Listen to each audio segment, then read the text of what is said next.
जय जय श्री राधा मोहन लाल की। श्री हित हरिवंशु महाराज की। श्रीमद वृंदारण्य धाम की जय जय श्री राधे। किशोरी कृपा के समस्त परिवार को श्री राधा मोहन लाल जी की तरफ से बहुत बहुत शुभ आशीर्वाद, बहुत बहुत मंगल कामना। आज एक कटु सत्य जो समाज जानता है स्वीकार नहीं करता है, इसके विषय में हम लोग चर्चा करने वाले हैं। मानव जब इस धरातल पर आता है, जो ऐसा धरातल जिसके लिए देवमंडल तरस रहे हैं कि मुझे भारतवर्ष में जन्म मिल जाए, धन्यास्ते धन्य भारत राष्ट्र भूमि, और उनको भी कुछ अल्प समय के लिए, बहुत कम समय के लिए ये धराधाम प्राप्त होता है। इसलिए इस धराधाम पे पैदा होना ही महाभाग्य का द्योतक है। और फिर यहां आकर के मायाजाल बढ़ा करके हमारे परिवार वाले, बिरादरी वाले, समाज वाले, ज्येष्ठ श्रेष्ठ अनेक अनेक लोगों के से संबंध स्थापित होकर जीवात्मा अपने मूल स्वरूप को भूल जाता है। और मूल स्वरूप को जब भूल जाता है, अंतःकरण से सामाजिक संबंध जब उसका प्रगाढ़ हो जाता है, तो यहां से जाने में बड़ी तकलीफ होती है। और शास्त्र कहता है, काल ब्याल मुख ग्रास त्रास निर्णा सहित में, मृत्यु से बचने का उपाय क्या है? ऐसा संसार जिसमें ब्रह्मा बाबा ने लिख दिया है, या शाश्वतम दुखालय, जो शाश्वत दुखालय है, ऐसे संसार में रहने वाले हम सब लोग, जिसे एक दिन ये शरीर छोड़ करके अपने अपने ठाकुर के घर जाना है, इस बात की स्मृति कब और कैसे हो? एक घटना मुझे याद आती है। एक बार हमारे यमराज महाराज की सभा लगी, जिसमें सारे देवताओं को आमंत्रित किया गया। सब लोग आए, सारे लोग इकट्ठा हो गए। उसमें गरुड़ भी गए, गरुड़ वाहन भगवान नारायण भी गए, गरुड़ भी गए। सबको अपना अपना पद मिला, सब अपने अपने कुर्सी पे विराजमान हो गए। और गरुड़ ने देखा, गरुड़ के ऊपर ही एक दीवाल में आला है, उस आले में बैठा हुआ है शोक तोता, भयभीत भयाक्रांत, क्योंकि उसे देख करके यमराज ने अट्टहास किया, हंसने लगे उससे, जिसको सुनकर वो भयभीत हो गए। भैया यमराज मुझे देख के हंस रहे हैं, तो निश्चित रूप से मेरी सामत आ गई है, शायद मेरे ऊपर कोई आक्रमण यमराज का होने वाला है।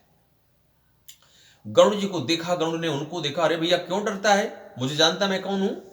उस पक्षी ने कहा, महाराज आप मेरे राजा हैं, आप मेरे सम्राट हैं। और कहा, सम्राट के होते हुए प्रजा भयभीत हो जाए, क्यों डर रहा है, मैं हूं ना। जब गरुड़ जी ने आश्वासन दिया, उसने कहा, महाराज आप हैं तो, आप कह रहे हैं तो मैं भयभीत नहीं होऊंगा, लेकिन मुझे बहुत डर लग रही है कि यमराज मुझे देख के हंसे क्यों। गरुड़ ने कहा कि तुझे डरने की आवश्यकता नहीं है, तो मेरी पंखों पे बैठ जा, मैं तुझे ऐसे स्थान पे पहुंचा दूंगा जहां यमराज नहीं, कोई नहीं पहुंच पाएगा।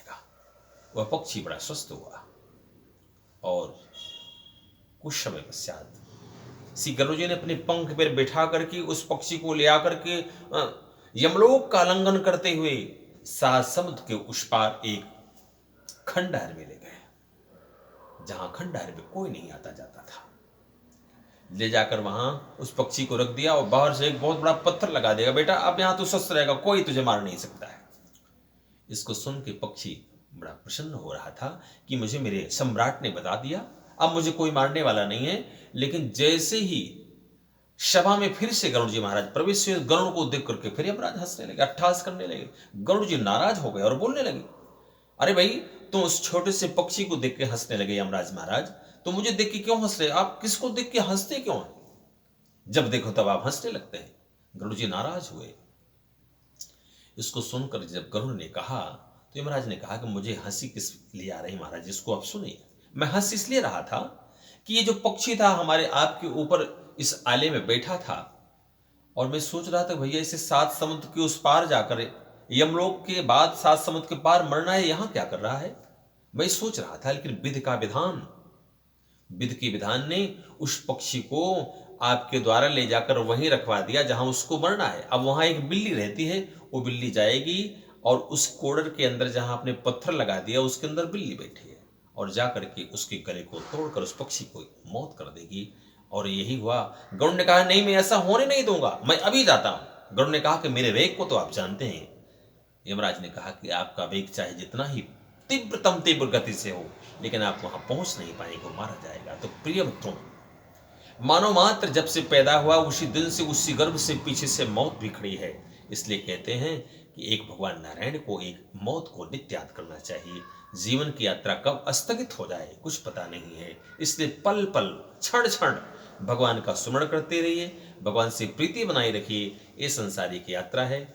इसी के साथ बहुत बहुत शुभकामना करते हुए आप सब लोगों से निवेदन करूंगा कि किशोरी कृपा चैनल को सब्सक्राइब करें, लाइक करें, शेयर करें और बहुत सारे लोगों को बताएं, क्योंकि ऐसा करने से आप पुण्य के भागी बनेंगे। कोई बात यहाँ से कही गई किसी के मन को, किसी के हृदय को परिवर्तित कर सकती है, और कोई भी इस बात को सुन करके भगवान का नाम जप करने लगा तो उसके नाम जप कराने का पुण्य आपको प्राप्त होगा। इसी के साथ बहुत बहुत शुभ आशीर्वाद। जय जय श्री वृंदावन धाम की, श्री राधा मोहन लाल की जय।